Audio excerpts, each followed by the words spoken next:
আজকে আমরা দেখব দ্বিতীয় পর্যায়ক্রমিক মূল্যায়ন 2025-এর জন্য দ্বিতীয় শ্রেণীর ইংরেজি প্রশ্ন, যেখানে পূর্ণমান 30, সময় রয়েছে 60 মিনিট। দেখো, see the picture and fill in the gaps. 2 number রয়েছে I can see a brinjal, I can see a potato, I can see an onion, I can see a cabbage. দেখো, এইভাবে তোলা রয়েছে প্রশ্নগুলি। নিচে রয়েছে কিন্তু একটা ম্যাচ রয়েছে, মানে ভেজিটেবল এবং তার কালার্স কোনগুলো রয়েছে সেই ম্যাচটা কিন্তু এখানে দেওয়া রয়েছে।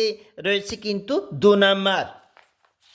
চলে যাব পরের যে পেজ রয়েছে, মানে এটা হচ্ছে 2 নাম্বার পেজ।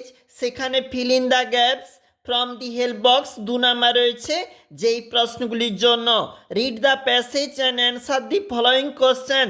দেখো, কোনটা সঠিক হবে সেটা কিন্তু তোমাকে চিহ্নিত করতে হবে এবং তার জন্য কিন্তু রয়েছে 2 নাম্বার। চলে যাব পরের যে পেজ বলেছে। দেখো, এখানে 1 বলেছে, মেনি বলেছে, বোট বোটস, ডগ ডগস, এইভাবে রয়েছে এবং সেগুলার জন্য 2 number. Feel in the gaps বলেছে, অবশ্যই দেখবে, যার জন্য রয়েছে 2 number. Read the following sentences carefully, তুমি এই প্যাসেজ ভালো করে পড়বে, নিচে দেবে উত্তর, 3 নাম্বার রয়েছে।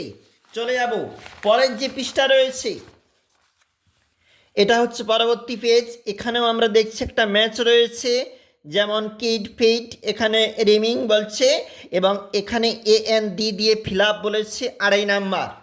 দেখো, এইটা পরবর্তী পেজ। সেখানে right in English, right in Bengali এবং ফলোয়িং কোশ্চেন সেখানে বলা রয়েছে। পরের যে প্রশ্ন, চলে যাচ্ছি, এটা হচ্ছে অন্তিম পেজ, অবশ্যই দেখবে।